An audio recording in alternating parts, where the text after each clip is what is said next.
और इस बार सेलेक्ट हुआ है। एक बच्चा है जो चल नहीं सकता है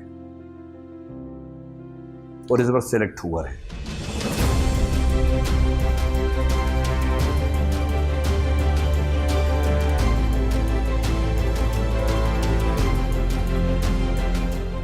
तो जब भी ऐसा लगे जीवन में कि जीवन हाथ से निकलता है तो हमेशा ध्यान रखना कि आपसे बहुत बुरी स्थिति में लोग आपसे बहुत अच्छा कर रहे हैं। 29 जनवरी 2017 को मेरा एक ट्रेन एक्सीडेंट हुआ था।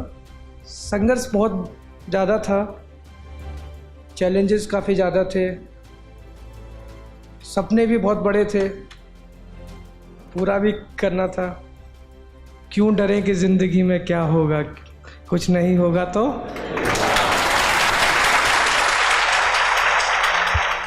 एक बच्चा है जो चल नहीं सकता है और इस बार सेलेक्ट हुआ है। मेरा स्टूडेंट नहीं है, अंग्रेजी माध्यम का है, मॉक इंटरव्यू में स्टूडेंट था, तो उसकी इच्छा थी कि वो मुझसे मिले, तो मुझे लगा कि आपसे भी मिलवाता हूँ, आपको प्रेरणा मिलेगी, है ना। बुलाइए बुलाइए बुलाइए।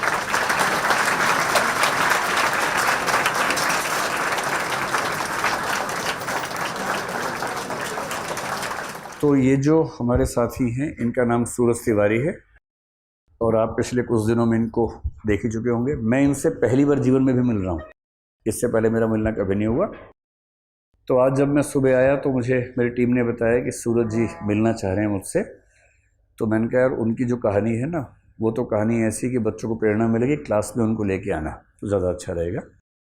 सूरज शायद मॉक इंटरव्यू हमारे स्टूडेंट थे इस बार करोलबाग में, इंग्लिश मीडियम में। इनका इंग्लिश मीडियम है और मैं चाह रहा हूँ कि वो खुद आपको अपनी कहानी सुनाएं और आप बस जब जब आपको लगे ना कि ज़िंदगी बहुत मुश्किल है तो उनको देखिए जिनकी ज़िंदगी आपसे कई हज़ार गुना मुश्किल है, और अगर वो रास्ते बना सकते हैं तो आप तो फिर लीजिए, आप कर पाएंगे इसको। हाँ, मेरा नाम सूरज तिवारी है, मैं जेएनयू का छात्र हूँ और अभी मैं जेएनयू से अपनी एमए की पढ़ाई पूरी करने वाला हूँ। और मैंने एमए रशियन लैंग्वेज में मेरा 11 वीक क्लियर किया हुआ है और यूपीएससी का प्रिपरेशन भी मैंने जेएनयू आने के बाद ही शुरू किया। और 5 साल के इस प्रयास में सबका साथ था, जिसमें सर को पता नहीं, लेकिन सर भी मेरे पीछे एक दीवार के जैसे खड़े रहे, हमेशा सपोर्ट देते रहे और मेरे दोस्त भी मेरे साथ रहे। जेएनयू ने एक अहम भूमिका मेरे जीवन में निभाई। जेएनयू मेरे जीवन का एक अहम हिस्सा बन के रहेगा हमेशा। जेएनयू के बच्चे बहुत प्यारे हैं और बच्चे तो वैसे ही मुझे प्यारे हमेशा लगते हैं। संघर्ष बहुत ज़्यादा था, चैलेंजेस काफ़ी ज़्यादा थे,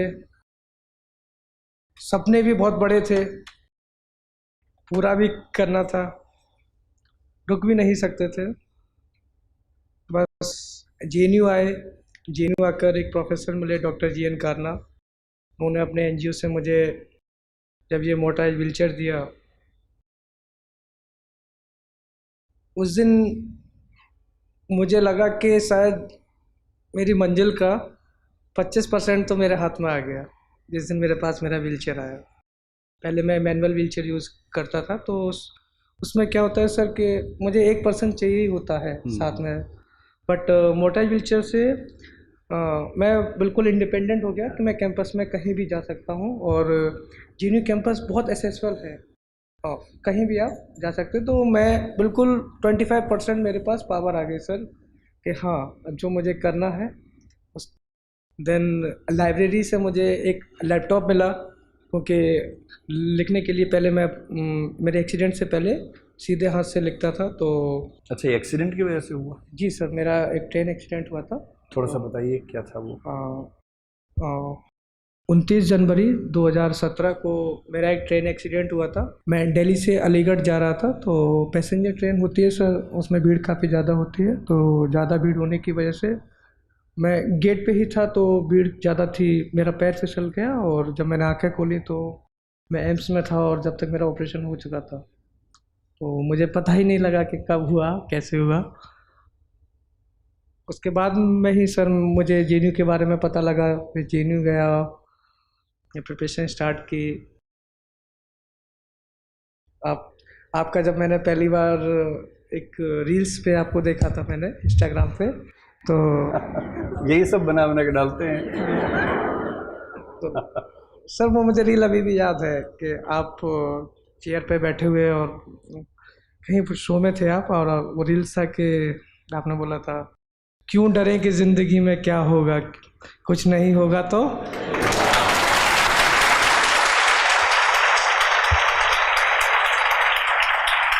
मैंने कभी ये नहीं सोचा था, मैंने प्रिपरेशन तो की थी, लेकिन सर से मिलने का मेरा काफ़ी मन था, क्योंकि जिससे भी मैंने बात किया तो सबने बोला कि दृष्टि आईएएस है, विकास सर हैं, आपको एक बार मिलना चाहिए, गाइडेंस लेनी चाहिए।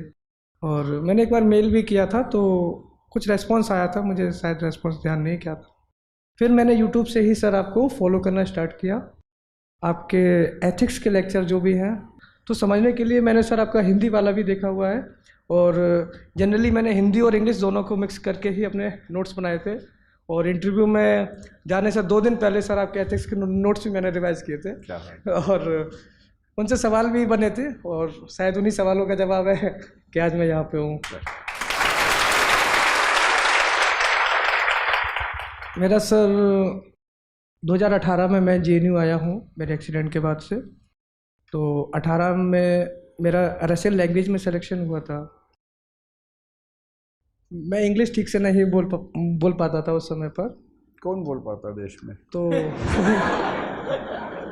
ऐसा क्या है, हिंदी बोलिए बढ़िया से। तो मुझे एक सर इंग्लिश के साथ साथ एक न्यू लैंग्वेज भी सीखना था, रशियन लैंग्वेज, क्योंकि मेरा पूरा भविष्य सब कुछ उस भाषा पर टिका हुआ था जिसको मैंने ज़िंदगी में पहली बार सुना था, और मुझे उसको लेकर चलना था। क्योंकि अगर रशियन लैंग्वेज को मैं नहीं सीख पाऊँगा तो मैं जेएनयू में नहीं रह पाऊँगा, और जेएनयू में नहीं रह पाऊँगा तो फिर कोई रास्ता ही नहीं है मेरे लिए। तो मुझे रशियन लैंग्वेज सर मैंने पढ़ना शुरू किया, और फर्स्ट सेमेस्टर के बाद में सिलेबस भी थोड़ा हार्ड हुआ। अब आप समझते हैं रशियन ठीक से? Yes sir. मैं तो पुतिन जी को समझाइए थोड़ा।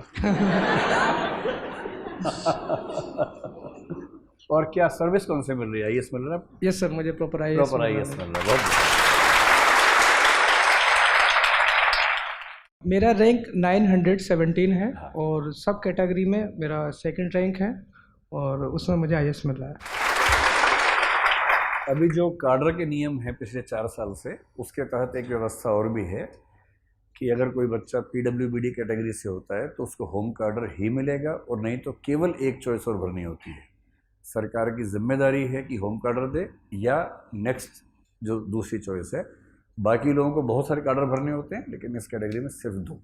तो आपका होम काडर कहाँ का है? सर मेरा होम काडर उत्तर प्रदेश है, और मिल ही जाएगा उत्तर प्रदेश। सेकंड प्रेफरेंस मैंने झारखंड दिया हुआ है। झारखंड है, तो इनको 2 ही प्रेफरेंस हैं, तो उत्तर प्रदेश मान के चलिए कि वहीं मिल जाएगा। आप लोग के कोई सवाल हो, कोई कुछ पूछना? ये तो सदमे में है बेचारे, और ये तो अभी रो रहे थे कि सर हम जिंदगी बहुत अच्छी नहीं चल रही है, क्या करें।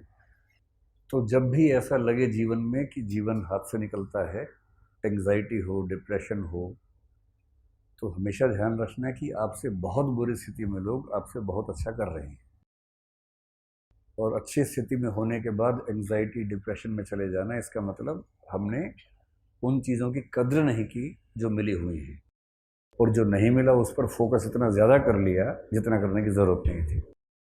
तो अब सोचिए, ट्रेन एक्सीडेंट में दोनों पैर चले जाएं, एक हाथ चला जाए, दूसरे हाथ में भी शायद 1-2 फिंगर्स कट गई हैं, उसके बाद कोई व्यक्ति मेहनत करके आईएएस बने, प्रॉपर आईएएस बने, तो फिर तो हम क्या नहीं कर सकते, है ना।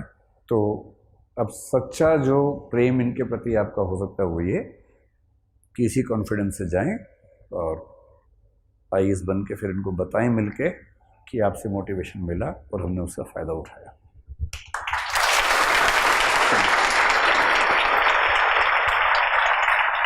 आइए हम लोग चलते हैं। मैं सर आपको थैंक यू बोलना चाहता हूं, क्योंकि कहीं ना कहीं आप मेरे पीछे थे, और आपके मोस्टली जो भी इंटरव्यूज़ जो भी हुए हैं, और जो भी आपने लेक्चर्स बनाए जो कि इस प्रिपरेशन से रिलेटेड रहे हों, उसका आपको फ़ायदा हो गया ना परीक्षा? हाँ सर, बहुत बढ़िया सर। मेरे एथिक्स में 113 नंबर है और वो 113 नंबर सर के लेक्चर्स की वजह से है। थैंक यू सर, दृष्टि आपके परिवार की लिए ओर से, दृष्टि थैंक यू परिवार की जैसा ओर से शब्द आपको बहुत छोटा है आपके लिए। थैंक यू की जरूरत ही नहीं है। अब सच तो में सर। अटेम्प्ट भी देने की जरूरत नहीं है आपको। नहीं सर, मैंने अटेम्प्ट नहीं प्रॉपर दिया, IAS हो गया। मेरा प्रॉपर IAS हो रहा है। चलिए, तो दृष्टि के पूरे परिवार की ओर से एक बार फिर से आपको बहुत बहुत बधाई, मुबारक, है ना।